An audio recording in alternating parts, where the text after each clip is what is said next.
another folk song. This is मीठे रस से भरी ओरी. मीठे रस से भरी ओरी हो, मीठे रस से भरी ओरी राधा रानी लागे, राधा रानी लागे. मन खारो कारो यमुना जीरो पानी लागे, मन कारो कारो यमुना जीरो पानी लागे. मीठे रस से भरी ओरी राधा रानी लागे, राधा रानी लागे. मन कारो कारो यमुना जीरो पानी लागे. जमुना मैया कारी कारी राधा गोरी गोरी, वृंदावन में धूम मचावे बरसाने की छोरी. व्रज धाम राधा जू की हो, व्रज धाम राधा जू की राजधानी लागे, राजधानी लागे. मन कारो कारो यमुना जीरो पानी लागे, मन कारो कारो यमुना जीरो पानी लागे.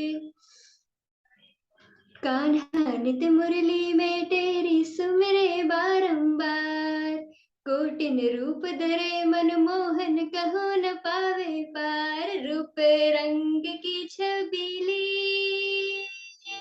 हो, रूप रंग की छबीली पटरानी लागे, पटरानी लागे.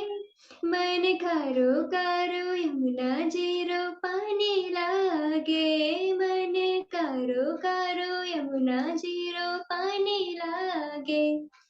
ना भावे मने माखन मिश्री अब ना कोई मिठाई, मारिज बढ़िया ने भावे अब तो राधा नाम मलाई. वृषभानु की ललितो हो, वृषभानु की ललितो गुणधानी लागे, गुणधानी लागे. मन कारो कारो यमुना जीरो पानी लागे, मन कारो कारो यमुना जीरो पानी लागे. It was a bhajan. Now we will go for a little kirtan today.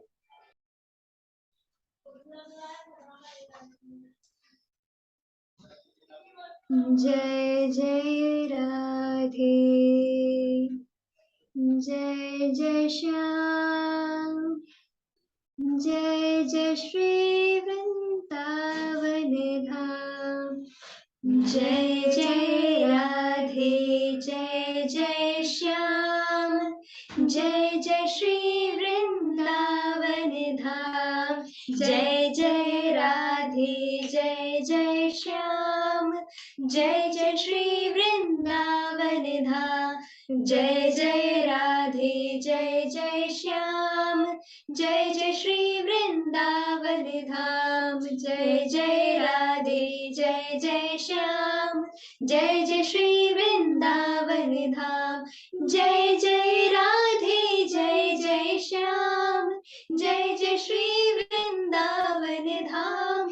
जय जय राधे, जय जय श्याम, जय जय श्री वृंदावन धाम. जय जय राधे, जय जय श्याम, जय जय श्री वृंदावन धाम. जय जय राधे, जय जय श्याम, जय जय श्री वृंदावन धाम. जय जय राधे, जय जय श्याम, जय जय श्री वृंदावन धाम. जय जय राधे, जय जय श्याम, जय जय श्री वृंदावन धाम.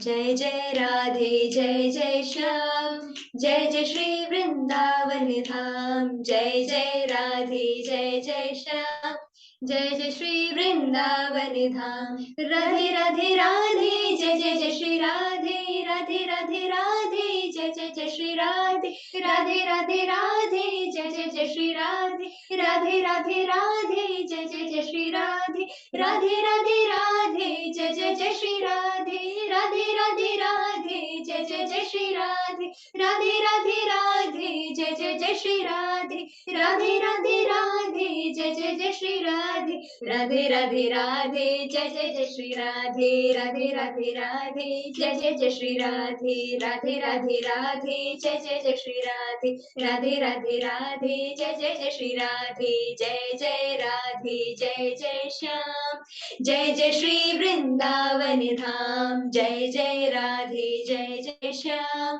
जय जय श्री वृंदावन धाम जय जय राधे जय जय श्याम जय जय श्री वृंदावन धाम जय जय राधे जय जय श्याम जय जय श्री वृंदावन धाम जय राधा वृंदावन चंद्र राधा वृंदावन चंद्र राधे जय राधा वृंदावन चंद्र राधा वृंदावन चंद्र राधे जय राधा गोपीनाथ राधे जय राधा गोपीनाथ राधे जय राधे जय राधे जय राधे जय कृष्ण हरे जय राधे जय राधे जय राधे जय कृष्ण हरे जय शचीनंदन जय शचीनंदन जय शचीनंदन गौर हरि जय शचीनंदन जय शचीनंदन जय शचीनंदन गौर हरि जय शचीनंदन जय शचीनंदन जय शचीनंदन गौर हरि जय शचीनंदन जय शचीनंदन जय शचीनंदन गौर हरि निताय गौर हरि बोल हरि बोल निताय गौर हरि निताय गौर हरि बोल हरि बोल निताय गौर हरि बोल निताय गौर हरि बोल हरि बोल निताय गौर हरि बोल निताय गौर हरि बोल हरि बोल निताय गौर हरि बोल जय जय श्री राधे जय श्री राधे राधे राधे वंदेहं श्रीगुरु श्रीयुतपदकमलं श्रीगुरुर्वैष्णवांच श्रीरूपं साग्रजातं सहगण रघुनाथान्वितं तं सजीवं साद्वैतं सावधूतं परिजनसहितं कृष्णचैतन्यदेवं श्री राधा कृष्णपादान् सहगण ललिता श्री विशाखान्वितांच हे कृष्णा करुणा सिंधु दीनबंधो जगत्पते गोपेश गोपिकाकांत राधाकांत नमोस्तुते तप्त कांचन गौरांगी राधे वृंदावनेश्वरी वृषभानुसुते देवी प्रणमामि हरिप्रिय वाञ्छाकल्पतरुभ्यश्च कृपा सिन्धुभ्येव च पतितानां पावनेभ्यो वैष्णवेभ्यो नमो नमः।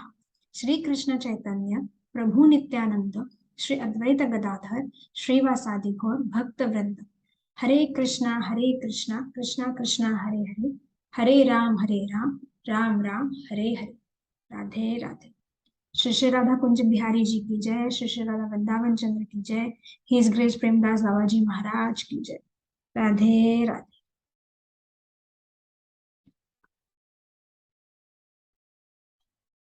तो पिछली बार हमने श्रवण किया कि गर्भ के 8वें और 9वें महीने में कीर्ति मैया को क्या अनुभव आया, नंद भवन में क्या हुआ और इसका साधना परक अर्थ क्या है। कैसे जब साधक प्रेम की 8वीं स्तर पे पहुंचता है तो उसका सब कुछ छूट जाता है और वो केवल भजन में, नाम में मग्न रहता है। और फिर कैसे 9वें स्तर पर उसे थोड़ी थोड़ी भगवत प्रेम की प्राप्ति होती है, कैसे वो लीला का अनुभव करने के लिए अधीर हो जाता है। फिर हमने देखा कि कैसे 10वें महीने में राधा रानी का दिव्य प्राकट्य हुआ है, कैसे दिल खोल की वृषभानु बाबा और कीर्ति मैया ने बधाई लुटाई है, कैसे देवता और ब्रजवासियों ने आनंद मनाया है, कैसे बरसाना में श्रीजी और श्याम सुंदर का पालने में अद्भुत मिलन हुआ है और सब जगह हर्ष और उल्लास आया है। तो आज हम आगे की कथा श्रवण करेंगे और राधा रानी की कुछ बाल लीलाओं का दर्शन करेंगे। दिन बीते, छठी का अवसर आया। राधा रानी का षष्ठी पूजन हो रहा है। कीर्ति मैया और राधा रानी को दिव्य जल से स्नान कराया जा रहा है। रक्षा कवच गा रही है गोपियां। और फिर दोनों को पीले वस्त्र पहनाए गए हैं, जो कीर्ति मैया के मायके से आए हैं, राधा रानी के ननिहाल से आए हैं। फिर कीर्ति मैया ने राधा रानी को सूर्य का दर्शन कराया। और जिस समय कीर्ति मैया ने राधा रानी को सूर्य का दर्शन कराया, भानु बाबा और ब्रिजवासियों ने ये महसूस किया कि मध्याह्न में भी सूर्य देव जो है वो राधा रानी के सामने फीके लग रहे हैं, मानो उन्होंने अपना प्रकाश कम कर दिया है, ये सोचकर कि राधा रानी पर तेज प्रखर किरण न पड़े। और ऐसा लग रहा है मानो सूर्य नारायण साक्षात राधा रानी को जो है प्रणाम कर रहे हैं। तो ये राधा रानी की पोजीशन है, उनका ये स्थान है कि उनके सामने सूर्य नारायण भी जो है वो लग रहा है कि नतमस्तक हो रहे हैं, उनके चरण स्पर्श कर रहे हैं और ये प्रयास कर रहे हैं कि उनके प्रखर किरणों के सामने, उनके प्रकाश के सामने कहीं राधा रानी को तकलीफ ना हो, उन्हें कोई पीड़ा ना हो। तो ये राधा रानी का स्थान इतना बड़ा है, उनकी महिमा जो है वो इतनी अधिक है कि सभी देवी देवता जो है उनके सामने नतमस्तक हो रहे हैं। तो छठी का दिव्य उत्सव हुआ और ब्रजवासी जो है वो फिर से नाचने लग गए, फिर से बधाई मनाने लग गए। फिर जब कीर्ति मैया और यशोदा मैया छठी के अवसर पे मिले तो क्या हुआ? तो कीर्ति मैया ने लाली को यशोदा जी की गोद में दे दिया और यशोदा मैया ने कीर्ति मैया को कान्हा को थमा दिया। तो जैसा हमने कहा था कि वृषभानु जी और नंद बाबा जो थे वो घनिष्ठ मित्र थे, और कीर्ति मैया और यशोदा मैया भी जो थी वो घनिष्ठ सखी थी, और उन्होंने पहले ही अपने एक दूसरे को वचन दिया था कि हम लाला लाली का ब्याह करवाएंगे। तो ये जब अवसर आया तो दोनों ने लाला लाली को एक दूसरे को दिया, और इस तरह उन दोनों ने और ब्रजवासी जो है उन्होंने आनंद मनाया और सब लोग जो है वो अति आनंदित हो गए। तो इस प्रकार जो है आनंद में, उत्साह में समय बीत गया और कीर्ति मैया ने जो है वृषभानु जी से पूछा कि लाली का नामकरण कब होगा। तो भानु बाबा बोले, अभी तो नंद बाबा के बेटे का ही नामकरण नहीं हुआ, 1.25 साल का हो गया है, लाली तो अभी बहुत छोटी है, तो कर देंगे। तो कीर्ति मैया बोली, तो क्या लाला का नामकरण नहीं होगा तब तक लाली का भी नहीं होगा? तो बाबा हंस के बोले, दोनों का साथ साथ ही होगा। फिर भगवत इच्छा से ब्रजमंडल में गर्गाचार्य जी का आगमन हुआ। गर्गाचार्य जी पधारे। ये गर्गाचार्य जी जो है वो वसुदेव जी के कुल गुरु है, यदुवंश के कुल गुरु है। और ये जो ज्योतिष शास्त्र जो आज हम देखते हैं, इनको प्रकट करने वाले और इनको लाने वाले जो है वो गर्गाचार्य जी ही है। तो जब गर्गाचार्य जी ब्रज में पधारे तो नंद बाबा ने उन्हें अपने भवन वो लेके गए और उनका आदर सत्कार किया और कहा कि महाराज, मेरी हमेशा से ये इच्छा थी कि कोई विद्वान पंडित आएंगे, संत आएंगे, तो मैं उनसे अपने लाला का नामकरण कराऊंगा। तो आप तो महान विद्वान भी है और संत भी है, तो आप मेरे लाला का नामकरण कर दीजिए, क्योंकि अभी तक वो हुआ नहीं है। तो गर्गाचार्य जी बोले कि बाबा, मैं उनका नामकरण तो कर दूंगा, लेकिन ये मुझे संक्षेप में करना होगा। तो बाबा ने पूछा, क्यों? तो बोले, मैं यदुवंश का कुल गुरु हूँ और यदि कंस को ये पता चल गया तो वो मुझे मृत्यु दे देगा। तो बाबा ने कहा, ठीक है, हम लोग इसे संक्षेप में ही करेंगे। और उन्होंने यशोदा मैया को भी इस बात के लिए मना लिया। हालांकि यशोदा मैया मानना नहीं चाहती थी, क्योंकि अभी तक लाला का जितना भी उत्सव मनाया गया था, जितने भी प्रसंग थे, वो इतने धूमधाम से मनाए गए थे ब्रज में, इतनी अद्भुत तरीके से मनाए गए थे। तो यशोदा मैया इस बात के लिए तैयार नहीं थी, लेकिन बाबा ने उन्हें मना लिया कि कैसे गर्गाचार्य जी बहुत बड़े संत हैं, और अगर उनके हाथों लाला का नामकरण होगा तो इससे अधिक सौभाग्य और क्या हो सकता है। तो नंद बाबा और यशोदा मैया जो है इस बात के लिए मान गए, और फिर गर्गाचार्य जी ने संक्षिप्त रूप में गौशाला में जो है पहले रोहिणी नंदन का और फिर नंद नंदन का नामकरण किया। तो जब नंद नंदन का नाम करने गर्गाचार्य जी पहुंचे, तो जैसे ही उन्होंने उनका दर्शन किया, वो समाधिस्थ हो गए, उनके आंखों से अश्रुपात होने लगे, और गर्गाचार्य जी मन में विचार करने लगे कि मुझसे बड़ा भाग्यशाली और कौन होगा कि मुझे भगवान का नामकरण करने का अवसर प्राप्त हो रहा है। कितने जन को ये सौभाग्य या अवसर प्राप्त होता है कि स्वयं भगवान जो है, त्रिलोकपति जो है, उनका नामकरण करने का अवसर मिले, और उनका जो मन है, उनका जो हृदय है, वो प्रेम से अत्यंतिक भर गया।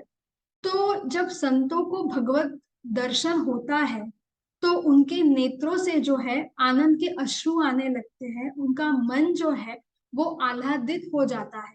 तो ये एक संत की, महापुरुष की स्थिति है, ये उनका एक गुण है। वो जब भी भगवान को देखते हैं, या उन्हें ये पता चलता है, इस बात का आभास होता है कि भगवान निकट है या भगवान सामने है, जब भी उन्हें ये महसूस होता है, तो अपने आप जो है उनके आंखों से अश्रु आने लगते हैं, उनका मन जो है वो आह्लादित हो जाता है। तो इस तरह जो है नामकरण हो गया नंद नंदन का।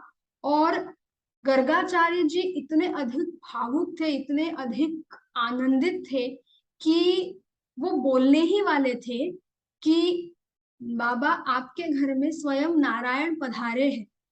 तो जैसे ही वो ये बोलने वाले थे, तो भगवान उनकी तरफ देखने लगे, और उन्होंने उन्हें मन में बोला कि मैं यहाँ भगवान बनने के लिए नहीं आया हूँ, मैं यहाँ प्रेम पाने के लिए आया हूँ, गोपों के साथ खेलने के लिए आया हूँ, और माता का वात्सल्य पाने के लिए आया हूँ। इसलिए अगर हम ब्रज की लीला देखेंगे, तो कहीं भी भगवान जो है उन्होंने अपना असली रूप जो है वो किसी के सामने दिखाया नहीं है।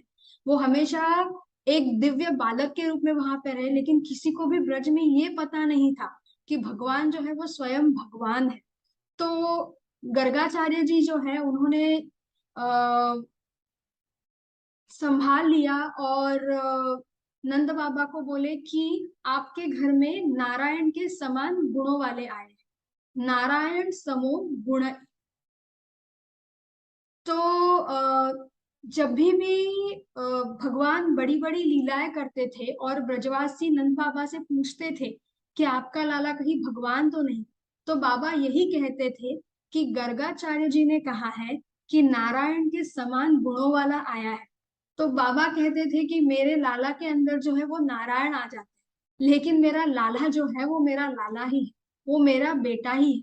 तो नंद बाबा, यशोदा मैया और जितने भी ब्रजवासी थे, वो भगवान को एक बालक के रूप में, एक किशोर के रूप में ही देखते थे, और वैसे ही उन्होंने उनपे अपना लाड प्यार और जो माधुर्य और वात्सल्य रस है वो लुटाया है। क्योंकि ये लीला इस रस का स्वाद करने के लिए ही भगवान ने की है। वो चाहते थे कि मैं इस रस का स्वाद लूं, मैं इस लीला का आनंद लूं, ये लीला मैं अनुभव करना चाहता हूँ।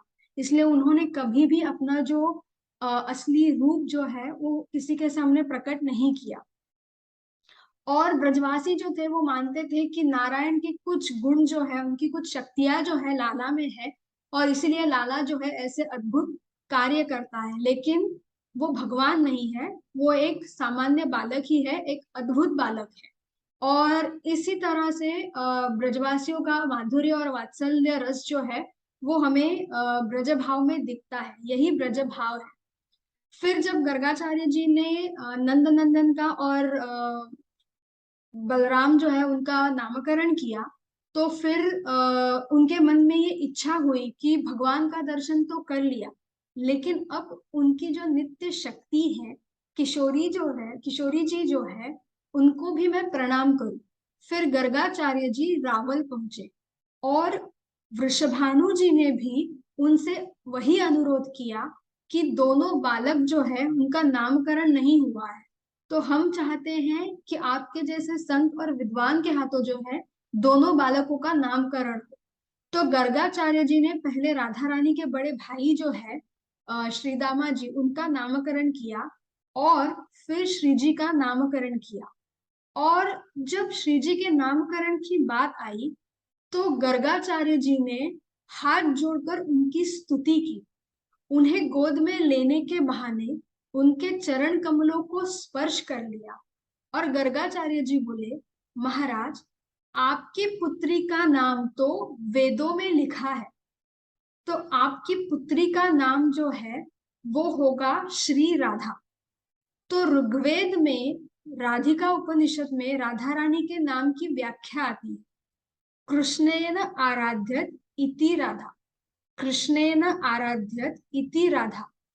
श्री कृष्ण स्वयं जिनकी आराधना करते हैं वो राधा है। और हम देखते हैं कि कैसे नित्य गोलोक धाम में जो है श्री कृष्ण के हृदय से ही श्री जी का प्राकट्य हुआ है। तो वृषभानु जी बहुत आश्चर्यचकित हो गए, उन्होंने पूछा इसका अर्थ क्या है। तो गर्गाचार्य जी बोले, इस नाम का अर्थ बताने का सामर्थ्य तो मुझ में नहीं है, पर श्री कृष्ण भी जिनकी आराधना करते हैं वो है राधा। और राधा नाम का एक और अर्थ ये भी है कि अगर हम राधा नाम को उल्टा कर दे तो होता है धारा। तो जिनके हृदय में निरंतर कृष्ण प्रेम की धारा बहती है उनका नाम है राधा। तो इस तरह राधा रानी का जो है नामकरण हो गया और धीरे धीरे जो है कुछ और समय बीता। तो जब ये आनंद उत्सव मनाया जा रहा था तो शंकर भगवान जो थे वो बहुत बेचैन थे, क्योंकि वो अंदर प्रवेश कर नहीं पा रहे थे, तो वो बहुत अस्वस्थ हो गए थे, बेचैन हो गए थे। और जैसा हम जानते हैं कि शंकर जी जो है वो बहुत बड़े वैष्णव हैं, और जहां भी हरि कथा होती है, भगवान का अवतरण होता है, तो बाकी कोई दर्शन करे ना करे या किस कभी दर्शन से चूक भी जाए, लेकिन भोले बाबा जो है वो कभी नहीं चूकते थे। तो जहां जहां प्रभु है अलग अलग अवतार में वो पहुंच जाते हैं, अलग अलग अवतार लेके अलग अलग रूप में जो है भोले बाबा पहुंच जाते हैं। तो कभी ज्योतिष बनकर त्रेतायुग में पहुंचते हैं, तो कभी जोगी बनकर द्वापर युग। तो संत कहते हैं कि जब से भगवान ब्रज में प्रकट हुए, शिवजी कैलाश ही नहीं गए और ब्रज में ही घूमा करते थे। और जब उन्हें ये पता चला कि राधा रानी का जन्म हुआ है, तो उन्होंने अपना डमरू उठाया और राधा रानी का नाम लेते लेते ब्रज में दर्शन करने के लिए पहुंच गए। तो जब भोले बाबा आए द्वार पर, तो कीर्ति महारानी बोली, देखो कौन आया है, राधा राधा नाम गा रहा है। गोपिया बोली, मैया अद्भुत जोगी आया है। मैया बोली, अच्छा, मेरे घर लाली प्रकट हुई है, तो ये जो मांगे इन्हें दे दो और इतनी बधाई दो कि इन्हें कहीं और याचना ना करनी पड़े। गोपिया बोली, मैया ये भिक्षुक जोगी नहीं है, ये तो नंद भवन भी आ गए थे जब लाला केवल 6 दिन के थे। और यशोदा मैया जो है उन्होंने लाला का दर्शन देने से मना कर दिया था, तो जोगी अड़ गए थे कि मैं लाला का दर्शन करके ही जाऊंगा। तो कीर्ति मैया बोली, अच्छा फिर क्या हुआ, कैसे हुए लाला के दर्शन। तो गोपिया बोली, जैसे जोगी द्वार पर बैठकर प्रतीक्षा करने लग गया और अपनी आंखें बंद करके समाधिस्थ हो गया, लाला जो है अचानक से रोने लग गए। और यशोदा मैया के बहुत प्रयास करने पर भी चुप नहीं हुए। तो सब लोग चिंतित हो गए और जितनी भी गोपियां थी वो प्रयास करने लग गई कि लाला को शांत कराए। यशोदा मैया भी जो है प्रयास करने लग गई कि लाला किसी प्रकार शांत हो जाए, लेकिन लाला शांति नहीं हो रहे थे। तो गोपियां बोली कि लगता है लाला को नजर लग गई है। तो यशोदा मैया बोली, अच्छा तो जाके जोगी से पूछ लो कि अगर उन्हें नजर उतारनी आती हो तो। और गोपिया जो है फिर नीचे गई और उन्होंने भोले बाबा से कहा कि आपको कुछ नजर उतारनी आती है। तो भोले बाबा मन में हंस के बोले, बिल्कुल आती है, मैं तो नजर उतारने में विशेषज्ञ हूँ। मेरे तो गुरु उनके गुरु भी जो है वो नजर उतारा करते थे। तो बताइए कि किसे नजर लगी। तो गोपियां बोली लाला को लगी। तो भोले बाबा बोले तो फिर या तो मुझे भीतर आने दो या फिर लाला को बाहर लेके आओ। फिर अंत में जो है यशोदा मैया लाला को लेकर द्वार पर आ गई। और जैसे जोगी ने लाला का दर्शन किया, लाला तो रोना बंद हो गए, लेकिन जोगी जो है वो रोने लग गया। और लाला को जो है गोद में लेकर जोगी ने अपनी जटा घुमाई और वो नाचने लग गए। तो ये जो लीला है, इसमें हमें एक वैष्णव का भाव दिखाई देता है कि शिवजी तो जो थे वो बहुत बड़े वैष्णव थे। और कैसे जब उन्होंने भगवान का दिव्य दर्शन किया, भगवान का उनको स्पर्श किया, उनके चरणों को स्पर्श किया, तो उनके आंख से जो है अश्रु आने लग गए और उनका मन आनंदित हो गया, वो नाचने लग गए। तो एक वैष्णव के लिए इससे अधिक आनंद की बात और कुछ नहीं हो सकती कि भगवान का उन्हें दर्शन हो रहा है या भगवान का स्पर्श, चरण स्पर्श जो है करने मिल रहा है। और वही एक वैष्णव का भाव हमारे अंदर भी होना चाहिए कि भगवान का जब हम दर्शन करें, जब भगवान का हमें दर्शन करने मिल रहा है, तो हमारे अंदर में वही भाव हो, हमारी नजर में वो अश्रु हो, अंदर वो तड़प हो और मन में वो आनंद हो कि हमारा सौभाग्य है कि हमें भगवान का दर्शन करने मिला। इससे अधिक आनंद और क्या हो सकता है। तो बाद में गोपियां बोली कि जिस दिन से जोगी नजर उतार के गए हैं, लाला फिर कभी नहीं रोए। तो ऐसा इन जोगी का प्रताप है। तो कीर्ति मैया बहुत आनंदित हो गई और बोली कि ठीक है, उन्हें अंदर बुलाओ। और जैसे ही भोले बाबा जो है वो अंदर आए और उन्होंने दूर से श्री जी का दर्शन किया, तो वही द्वार से ही उन्हें दंडवत कर दिया। स्वयं भोले बाबा जो है, शंकर भगवान जो है, उन्होंने श्री जी का दर्शन करने के बाद उन्हें दंडवत किया। फिर वृषभानु और कीर्ति मैया ने बाबा से पूछा, बाबा बताओ, लाली का भविष्य कैसा होगा, ब्याह कब होगा। तो भोले बाबा तत्व बताने लग गए। बोले, मैया तुम्हारी लाली का स्वरूप कौन बता सकता है। जो पूर्ण ब्रह्म परमात्मा श्री कृष्ण है, उनकी नित्य आह्लादिनी शक्ति आपके घर पर कन्या बनकर आई है। जो त्रिलोकपति है, तीनों लोकों के स्वामी है, वो परमात्मा भी स्वयं को आपकी पुत्री का दास मानते हैं। तो ये राधा रानी का स्थान हमारे लिए भी समझना बहुत आवश्यक है कि माता पार्वती कहे या फिर भोले बाबा शंकर भगवान कहे, ये भी जो है राधा रानी के सामने नतमस्तक है। और स्वयं भगवान भी जो है वो अपने आप को राधा रानी का जो है वो दास मानते हैं। तो राधा रानी का जो स्थान है वो एक अलग स्थान है, उनकी एक अलग महिमा है। उनका वर्णन करना या उनके बारे में बात करना किसी के लिए भी संभव नहीं है। ऐसा ऐसा दिव्य उनका स्वरूप है, ऐसी दिव्य उनकी महिमा है, उनका स्थान है। तो फिर भोले बाबा ने डमरू बजा के राधा रानी का पालना झुलाया और राधा रानी के भी चरणों से जो है अपनी जटा घुमाई और फिर आनंद से नाचने लग गए। तो कीर्ति मैया ने नजर उतारने के बाद बाबा को बधाई देने का मन में सोचा। और जैसे ही वो बाबा को बधाई देने के लिए पहुंची, तो बाबा ने भी कहा कि मुझे और कुछ नहीं चाहिए। तो कीर्ति मैया ने पूछा, अच्छा तो आपको क्या चाहिए। बोला, मुझे अगर देना ही है तो लाली का कोई वस्त्र दे दो। तो मैया चौंक गई, बोली, अच्छा तो लाली के वस्त्र का क्या करोगे बाबा। तो बाबा बोले कि अपनी जटाओं में बांधूंगी। तो ये राधा रानी का स्थान है कि भगवान स्वयं को जो है वो राधा रानी के दास मानते हैं। और जैसा हमने पहले कहा था कि माता पार्वती भी जो है जब दाई बनकर आई थी, तो उन्होंने राधा रानी की नीली झबली वो लेके गई थी। और भगवान शंकर भगवान भी जो आए थे, तो वो उनको कीर्ति मैया ने राधा रानी की नीली झबली दी थी।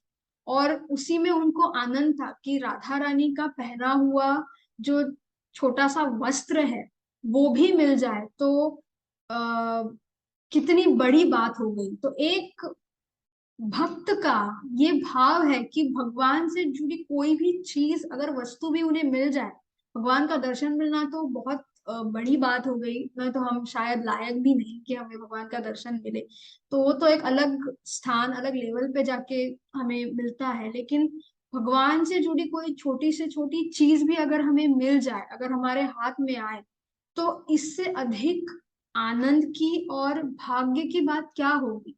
तो यही हमें यहाँ से संदेश मिलता है कि स्वयं भगवान शंकर और माता पार्वती जो है, वो भी राधा रानी की झुगली लेके गए हैं कि हम हमेशा श्री, वो तो श्री जी का दर्शन कभी भी कर सकते हैं, लेकिन एक हमें एक संदेश देने के लिए कि एक सामान्य इंसान के लिए उनकी झुगली भी साथ में होना उनके होने से कम नहीं है। तो ये हमें समझना बहुत आवश्यक है। तो जब कृष्ण प्रेम, राधा प्रेम हृदय में संचार होगा, तो साधक को कुछ और पाने की इच्छा नहीं रहेगी, और यही एक वैष्णव का भाव है। तो इस तरह भगवान शिव जो है वो चले गए, लेकिन आने वालों की कतार जो है वो खत्म नहीं हो रही थी। तो एक दिन कीर्ति मैया लाली को गोद में खिला रही थी, और उन्हें बोली, अरे राधा, जब से तूने मेरे घर में जन्म लिया है, मेरा घर तो तीर्थ हो गया है। तो बोले, क्यों? कभी कोई आंगन में आ जाता है, कभी कोई वेद पाठ करने लगता है। तो राधा रानी के दर्शन के लिए स्वयं ब्रह्मा जी आए थे और उन्होंने आंगन में वेद पाठ किया था। तो कभी छोटे छोटे चार कुमार राधा राधा करके आंगन में नाचने लगते हैं, तो कभी कोई जोगी आ जाता है। तो इस तरह देवता भी जो है वो राधा रानी के दर्शन के लिए, उनकी एक झलक पाने के लिए, उनकी झांकी के लिए जो है, अलग अलग रूप में जो है वो इस धरा पे पधारे हैं। तो ब्रह्म वैवर्त पुराण में ये वर्णन आता है कि एक दिन श्री जी का दर्शन करने के लिए स्वयं नारद जी पधारे। तो प्रथम तो उन्होंने श्री कृष्ण की बाल लीलाओं का दर्शन किया, और वहां से फिर वो रावल चले गए। और संतगण कहते हैं कि द्वापर युग तक विशेष अवसर पर जो है देवता धरा पर प्रकट होते थे। तो जब सतयुग था तो देवता काफी समय तक धरा पे रहते थे, त्रेता युग में भी उनका वास होता था, द्वापर युग में वो कुछ विशेष अवसर पे ही धरा पर आते थे, लेकिन उनका प्राकट्य होता था। और कलयुग में जो है वो देवता इस धरती पर नहीं आते हैं। तो क्योंकि भगवान और श्री जी का प्राकट्य हुआ था, तो नारद जी जो थे वो भगवान का और श्री जी का दर्शन करने के लिए यहाँ पे प्रकट हुए थे। तो नारद जी रावल पहुंचे और उन्होंने वीणा नाद किया। तो वृषभानु जी ने पूछा, अरे नारद जी आए हैं। तो उन्होंने उन्हें प्रणाम किया, अंदर लिया, उनके पैर धुलाए, उनकी सेवा की, और पूछा कि महाराज मैं आपके लिए क्या कर सकता हूँ। तो नारद जी बोले, मुझे सेवा तो कुछ नहीं चाहिए, लेकिन लाली का दर्शन करना चाहता हूँ एक बार। तो बाबा बोले, अरे आप ही की है, आप जब चाहे तब कर ले। तो जैसे ही नारद जी जो है वो भीतर गए और उन्होंने लाली को देखा, वो बेहोश हो गए। फिर कुछ क्षण बाद जब वो उठे तो उन्होंने उन्हें प्रणाम किया, और भानु बाबा और कीर्ति मैया से प्रार्थना की कि क्या मैं लाली के साथ अकेले बैठ सकता हूँ। तो बोला, बिल्कुल बाबा, आप ही की बेटी है तो आप बैठ सकते हैं। तो नारद जी जो है फिर अकेले श्री जी के पालने के पास बैठ गए, और जब भानु बाबा और कीर्ति मैया कुछ क्षण के लिए बाहर गए, तो नारद जी जो है श्री जी से प्रार्थना करने लगे, हे करुणामयी, मैं जानता हूँ कि आप कौन हैं। आप भगवान की नित्य शक्ति, आह्लादिनी शक्ति है। आपकी कृपा के बिना कोई आपके स्वरूप का दर्शन नहीं कर सकता। आपका दर्शन तो अमोघ है। आपको देखते ही मन में भगवत प्रेम का संचार होने लगता है। तो कृपया इस नारद पे भी अपनी कृपा कीजिए। तो इस तरह नारद जी ने जो है उनकी बहुत बड़ी स्तुति की है, जिसका वर्णन भागवत में आता है, भागवत पुराण में आता है। और जैसे ही नारद जी ने ये स्तुति की और राधा रानी ने ये स्तुति सुनने के बाद किशोरी जी जो है पालने से अपने नित्य रूप में उनके सामने प्रकट हो गई। तो किशोरी जी की ये झांकी जो है इसका सर्वप्रथम दर्शन नारद जी को हुआ है। तो इसमें श्री जी जो है वो कमल पर विराजमान है किशोरी रूप में, और उन्होंने नील वस्त्र धारण किए हैं, और उनके हस्तकमल जो है वो ऐसे नीचे है। तो अगर हम श्री जी की तस्वीर देखेंगे, उनका फोटो देखेंगे, तो उसमें श्री जी जो है वो इस तरीके से कमल पर विराजमान है, और उन्होंने नील वस्त्र धारण किया है। तो जैसे ही नारद जी ने श्री जी का यह अद्भुत रूप देखा, तो नारद जी ने उनके चरण कमलों में प्रणाम किया और वो उनसे प्रार्थना करने लग गए। तो इस तरह नारद जी जो है वो भी श्री जी के दर्शन करके चले गए, और फिर धीरे धीरे करके प्रिया जी जो है वो बड़ी होने लग गई। तो सुंदर सुंदर बाल लीला जो है वो प्रिया जी अब दिखाने लग गई थी, वो बड़ी हो रही थी। और उनकी वो बाल लीलाएं देखकर वृषभानु और कीर्ति मैया जो है वो धन्य हो रहे थे। जब भी श्री जी कोई बाल लीला दिखाती थी तो वृषभानु और कीर्ति मैया को अत्यंत आनंद होता था, हर्ष होता था, और वो धन्य हो जाते थे। तो कैसे श्री जी ने चलना प्रारंभ किया, कैसे बोलना प्रारंभ किया, ऐसी अलग अलग लीलाएं जो थी वो वृषभानु और कीर्ति मैया को अनुभव करने मिल रही थी। फिर और बड़ी हो गई श्री जी, और बड़ी हो गई, और कीर्ति मैया ने जो है राधा रानी के पैरों में पायल पहना दी। तो ये वक्त आने तक राधा रानी की बाकी की सखियां भी जो है वो आजू बाजू के गांव में प्रकट हो गई थी। और अब राधा रानी जो है वो पैरों में घुंघरू बांध के छम छम छम करके अपने सखियों के साथ आंगन में खेलने लग गई थी। तो राधा रानी कौन सा खेल खेलती थी? गुड़िया का खेल खेलती थी। तो राधा रानी गुड़िया का बड़ा बड़ा श्रृंगार करती है और कहती है, मैं गुड़िया की शादी कराऊंगी, ब्याह कराऊंगी। तो मैया से जो है वो जिद करती है, और सबसे पहले सुबह जो है वो उठ के गुड़िया का दर्शन करती है। तो ऐसी छोटी छोटी अलग अलग लीलाएं जो है वो राधा रानी ने करना शुरू कर दिया था, और वृषभानु जी और कीर्ति मैया जो है वो इसका अद्भुत आनंद लेने में व्यस्त थे। तो आज हम यहाँ पे रोक देंगे, और उनकी आगे की जो बाल लीलाएं हैं उनका श्रवण हम कल करेंगे। राधे राधे। या आज इधर हम रोक लेंगे। बहुत सुंदर कथा माता जी ने बताया। वैसे काफ़ी लीलाएं हैं, तो कल से वापस हम शुरू करेंगे लीलाएं। और इसके भाग्य में है ऐसे कथाएं वही सुन पाते हैं, बाकी लोग का भाग्य में रहता नहीं। क्योंकि जैसे माता जी ने बताया कि राधा रानी का दर्शन करने के लिए नारद मुनि शिव जी खुद पधारे। ठीक है। तो जब मैं देखता हूँ हमारे लेक्चर के लिए जब हम बुलाते हैं तो किसी को ज़्यादा इंटरेस्ट नहीं रहता। तो अभी वो उनका प्रॉब्लम है। हाँ, तो अभी जितने भी उपस्थित है वो उनका भाग्य है, नहीं उपस्थित है वो भी उनका भाग्य है। तो हम सभी से प्रार्थना करेंगे सबके लिए, जो सुनना चाहेंगे वो सुनेंगे, जिसको अपनी ज़िंदगी उद्धार करना है तो उद्धार हो जाएगा। तो हमारा काम है अपन हमारा कर्म करने का, बुलाने का, काम करने का, आने का नहीं आने का उनका प्रॉब्लम। हम ना दुखी होने का ना नाराज होने।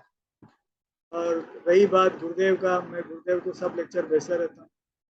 गुरुदेव से बात भी हो गई कल। बहुत खुश है दिया और तानिया से कि बोला दोनों बेटियां बहुत अच्छे गा रही है। और अनुराधा देवी दासी के बारे में भी बोला कि बहुत अच्छा आप बोल रही है, मैं बहुत प्रसन्न हूँ।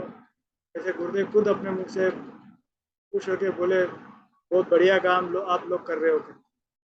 तो आप लोग तीनों को ब्लेसिंग्स है गुरुदेव का, और ये मौका मिलता नहीं है किसी को, तो आप करते रहना और आगे बढ़िए इस राह में।